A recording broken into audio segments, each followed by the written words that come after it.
Today we're trying an American single malt aged in Goose Island Stout barrels. All right, guys, welcome back to another episode. Today we are trying what?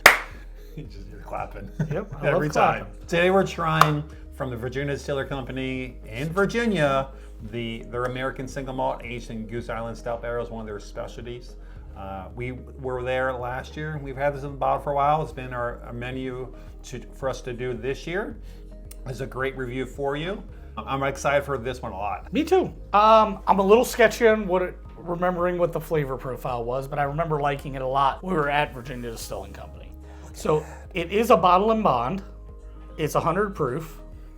It is aged, like Steve said, in Goose Island Stout barrels. And if I remember correctly, it really comes through.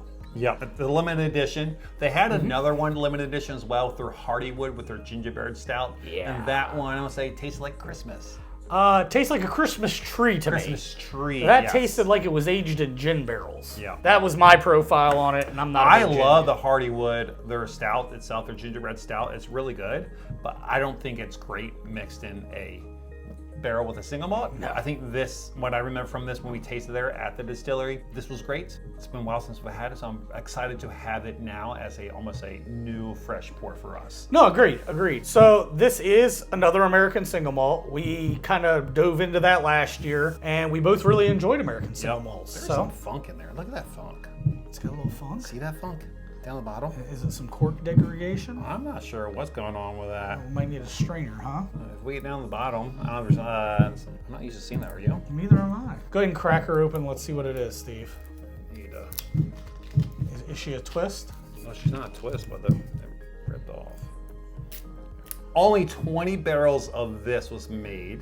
It was first in the ex-bourbon barrels for over 5 years and then finished in the stout barrels. So 5 years in a regular bourbon barrel, new charred oak, Yep. and then finished out in a Goose Island for how long? This says another, doesn't say how long. It's intriguing. Okay. These things come through. We'll try it. Give her a good pop, Steve. Ooh. Little pop. Well, that kind of leads me to believe it's not the cork in there. Ooh. It's got a craft beer smell to it. Oh yeah?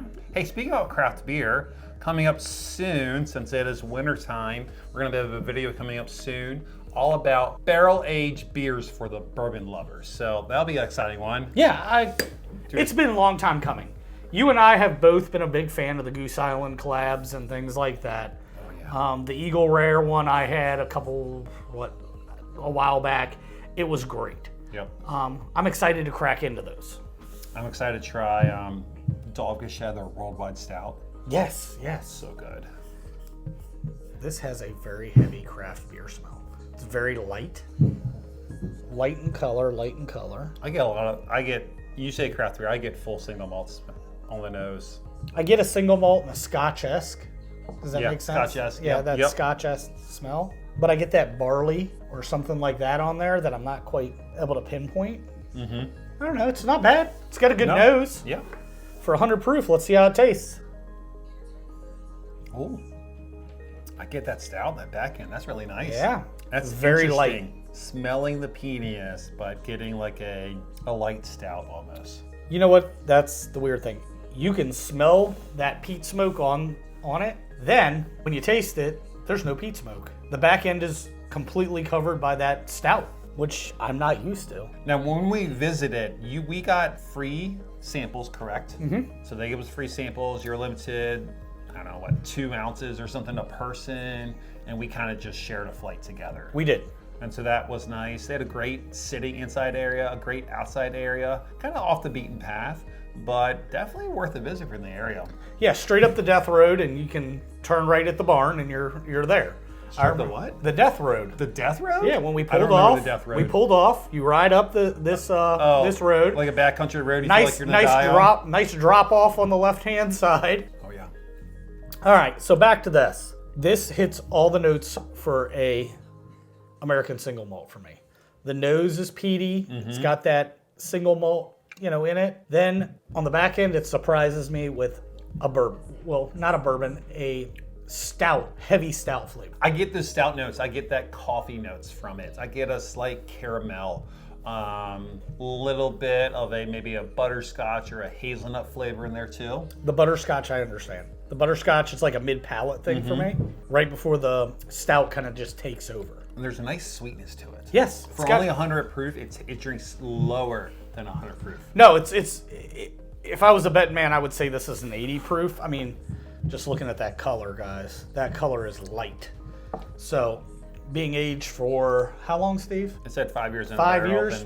then finished in. I mean, 5 years and getting that kind of color, it must have been a cold winter. Well, it is Virginia, so. That's what I'm saying. It must have been a cold winter. But it's delicious. Hits all the right notes for me. I want to say I only paid $45 for this. I still see it in stores in Maryland. It's out in stores, so I know it's limited release, but I don't think a lot of people know about it. Therefore, it's still on the shelves. It's kind of a niche product. It is very much a niche product. It's not something that I would pick up to enjoy every day, but it's something to break out for your friends and family and say, hey, you like scotch, you like a good flavor, try this. That's what I would chalk this up to. I don't think you would have bought it if you didn't have a sample at a distillery. So since you had the sample of it, that encouraged you to buy it. That's why maybe it's still sitting on shelves at stores. Yes, the sampling definitely helped. The other thing that helped me out is I'm a big fan of the Goose Island collabs. Yes. So the reverse of this, the beer aged in bourbon barrels. So it already intrigued me because it's kind of the reverse cut of that. Yep. And it's interesting that it's like a stepbrother reverse because it's not bourbon aged in the beer barrels. It's an American single malt. Yeah, it's an American single malt aged in beer barrels. It's great. All right, so time for the truth, Steve. What do you give it? It's good. I like it. Will I get a bottle of it? No. So I'm just giving it a solid blue. Okay. I really like this bottle. The flavor is there. I am a Scotch guy too. You are. And it hits the Scotch notes for me. But I will say this. As an American single malt, it's not a great American single malt. It's not a bad American single malt. It's unique. It's very niche, as I said before. So I'm gonna give it a solid blue too. I think it's something you can put up on your shelf, enjoy with friends, break it out for special occasions. Stand out as an amazing single malt. It's a good single malt, Yep. but that finish puts it over the top for me from being a green to a blue. With all that said, if we're ever back in the area again, which I'm sure we will Yeah. be, I would stop by the distillery again. I would definitely have a glass of something else they have, or even they have this they have there, and I would highly recommend for you to check it out too. Most definitely. So you get out there, explore the goodness, and see you later. Cheers, guys.